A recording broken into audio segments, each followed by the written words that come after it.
Hello and welcome to day 29 of Healing from Unavailable Love with Marina. Yesterday we explored becoming available to yourself. Today we ask a different question. Not do they want me, but can this actually meet me? Because someone can want access to you and still not meet you. A workplace can praise you and still not protect you. A friendship can include you and still not consider you. And a partner can desire you and still not be emotionally available. So today we're learning to recognize availability, not fantasy, not grants, not potential, not the feeling of relief when the pain stops for 5 minutes. Real evidence, real care, real reciprocity, real capacity, the kind of connection where your well being is not constantly negotiating for a place. Do they want me? Maybe the question that keeps you auditioning. Do they like me? Do they miss me? Do they need me? Do they notice what I give? Do they think I am good enough? That question can keep you trapped because it makes their desire the prize. But being wanted is not the same as being met.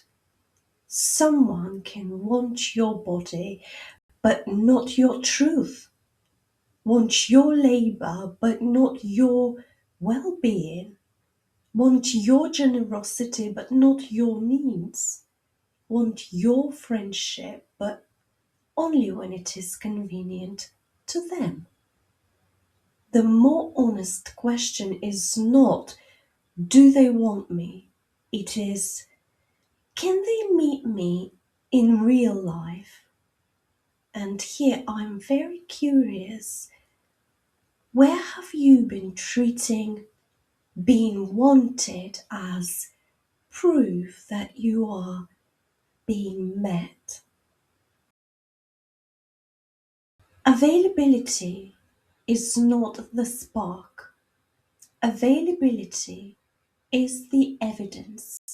Do they show up consistently? Do their words and actions live in the same room? Can they repair after conflict? Can they hear your needs without pushing you? Does the workplace reward you fairly or only admire your sacrifice? Does the friendship hold you to or only use your emotional labor? Unavailable love can feel electric because uncertainty keeps your nervous system awake, alert. But electricity is not intimacy. Anxiety is not chemistry. Relief is not love. Availability may feel quieter at first because you are not fighting for oxygen. So take your time to think about this. What evidence would you need to see before calling something emotionally available? Someone can care about you and still not have the capacity to meet you. And this is painful because you may want to make it about love. If they love me, they will change. If they truly value me, they will recognize me. If the friendship matters, they will show up for me. But sometimes the truth is sharper. They may care and still not have the emotional capacity, maturity, time, courage, honesty, or willingness to meet you properly. A workplace may appreciate you and still be structured to drain you. A friend may enjoy you and still be unable to give quality. A partner may feel something and still be unavailable. Care without capacity still leaves you alone. I'm quite interested. Where have you been using their care as a reason to ignore their lack of capacity? A workplace that can meet you does not require you to become unwell before it takes you seriously. It does not only reward burnout, it does not call exploitation opportunity. It does not confuse your silence with consent. It does not keep giving you responsibility while withholding recognition, pay, support, or respect. A workplace that can meet you has space for your voice, your limits, your development, your health, your actual life outside the role. And if that sounds impossible, notice that. Sit with it. Because unavailable work can train you to believe basic respect is a luxury. Really tell yourself the truth here. Has your workplace been meeting your growth or feeding on your fear of being replaceable? Friendship that can meet you does not make you audition for belonging. You do not have to buy your place with generous gifts, earn your place by listening for hours, secure your place by being easy, prove your place by never needing anything back. A friendship that meets you notices when you go quiet, asks how are you, makes room for your truth, celebrates you without competing, repairs when something hurts, and does not turn your boundary into evidence that you are a bad friend. If you have only known one sided friendship, reciprocity may feel suspicious, but being considered should not feel shocking.